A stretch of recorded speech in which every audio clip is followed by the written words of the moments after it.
নমস্কার বন্ধুরা, আমি মনীষা আর মনীষার রান্নাঘরে তোমাদেরকে অনেক অনেক অনেক স্বাগত। তো আজকে আমি নিয়ে চলে এসেছি আমাদের বাঙালিদের অত্যন্ত প্রিয় একটা খাবার, এই কুমড়ো ফুলের বড়া, যেটা ভাত ডালের সাথে সাইড ডিশ হিসাবে খুব প্রিয় সবার। তো চলো এরকম মুচমুচে কুমড়ো ফুলের বড়া কী করে রেডি করা যায় সেটাই তোমাদের সাথে শেয়ার করব। তো প্রথমেই আমি অনেকগুলো কুমড়ো ফুল নিয়ে নিয়েছি, আর এখানে নিয়ে নিয়েছি আতপ চাল। আর অন্য কিছু দিয়ে করব না, শুধু একটা উপকরণ দিয়েই করছি। আতপ চালটা আমি প্রায় আধা ঘন্টা ভিজিয়ে রেখেছিলাম। ভিজিয়ে রেখে তারপরে আমি মিক্সিতে বেটে নেব বা শিলে বেটে নেব।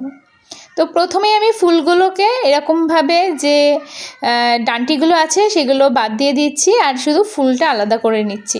এইভাবে প্রত্যেকটা ফুলকে আলাদা করে নেব। আর এখানে দেখো প্রত্যেকটা ফুল কিন্তু আমি এরকমভাবে আলাদা করে নিচ্ছি। এরকমভাবেই তোমরা আলাদা করে নেবে, তাহলে সুবিধা হবে ভাজতে। এরকমভাবে আমার সবগুলোই কিন্তু আলাদা করা হয়ে গেছে। দেখো কি সুন্দর লাগছে ফুলগুলো। এবার আমি কি করব, এবার এখানে যে জল নিয়ে নিয়েছি একটা বাটিতে, সেই বাটির মধ্যে ফুলগুলোকে দিয়ে ভালো করে ধুয়ে রাখবো। একটু 10 মিনিট মতন বা 5 মিনিট মতন ভিজিয়ে রাখতে পারো। আমি একটু ভিজিয়ে রেখেছিলাম। ভিজিয়ে রেখে প্রায় 5 মিনিট পরে তারপরে আমি জলটা ফেলেছিলাম। একটু ভিজিয়ে রাখলে কি হয়, ফুলটা তো ফুটে থাকে বাগানে, তো যতই হোক পোকামাকড় যদি ভেতরে থেকে থাকে তো বেরিয়ে আসে। এই জন্য আমি ভিজিয়ে রেখেছিলাম কিছুক্ষণ, 5 মিনিটের জন্য। তারপরে জলটাকে ভালো করে ধুয়ে জলটাকে বাদ দিয়ে তারপরে ফুলগুলো এবার আলাদা করে রাখছি। নাহলে জল সমেত থাকলে না কি হয়, ফুলের মধ্যে জল থাকলে অনেক সময় ব্যাটারটা যখন আমি পেস্ট করব তখন আরও পাতলা হয়ে যায়। তো চলো, এখানে আমি যে চালটা নিয়ে নিয়েছিলাম আতপ চাল, সেই জিটটাকেও জল ঝরিয়ে নিয়েছি। জল ঝরিয়ে নিয়ে তার মধ্যে দিয়ে দিয়েছি কতগুলো কাঁচা লঙ্কা, এগুলো পাকা কাঁচা লঙ্কা। তার মধ্যে দিয়ে এবার ব্যাটারটা আমি রেডি করে নিয়েছিলাম, কাঁচা লঙ্কা আর চালের ব্যাটারটা। তো এখানে কিন্তু আমি প্রথমে জল দিইনি, এখানে প্রথমে আমি শুধু পেস্টটাই করে নিয়েছিলাম। তার মধ্যে দিয়েছিলাম লবণ, হলুদ গুঁড়ো আর একটু সামান্য পরিমাণে খাবার সোডা, আর তার সাথে দিয়ে দিয়েছিলাম কালো জিরে। কালো জিরেটা অপশনাল, তোমরা দিলেও পারো না দিলেও পারো। অনেকেই কালো জিরে খেতে পছন্দ করে না, আবার কিন্তু এই বড়ার সাথে কালো জিরে কিন্তু খুব ভালো যায়।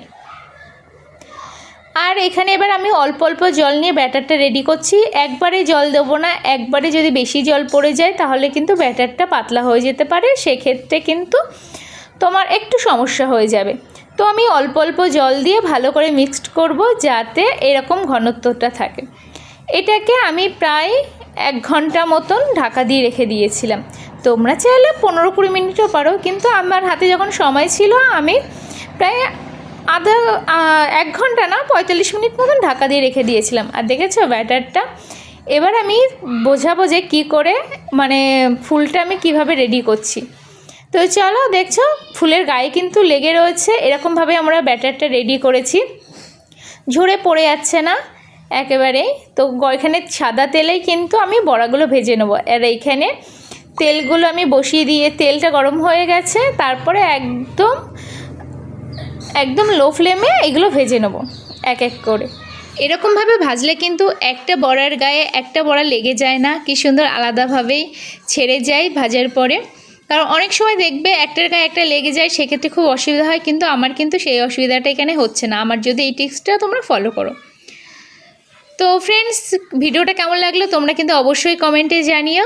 আর এই বড়াগুলো কিন্তু পুরো মুচমুচে হয়, খেতে দারুণ লাগে। তো যদি ভিডিওটা তোমাদের ভালো লেগে থাকে প্লিজ লাইক কমেন্ট শেয়ার করো। আর যারা এখনও সাবস্ক্রাইব করোনি প্লিজ সাবস্ক্রাইব করে দিও। তো এই বড়া কিন্তু আমাদের সন্ধ্যার টিফিনেও জাস্ট জমে যায়, দারুণ লাগে কিন্তু খেতে।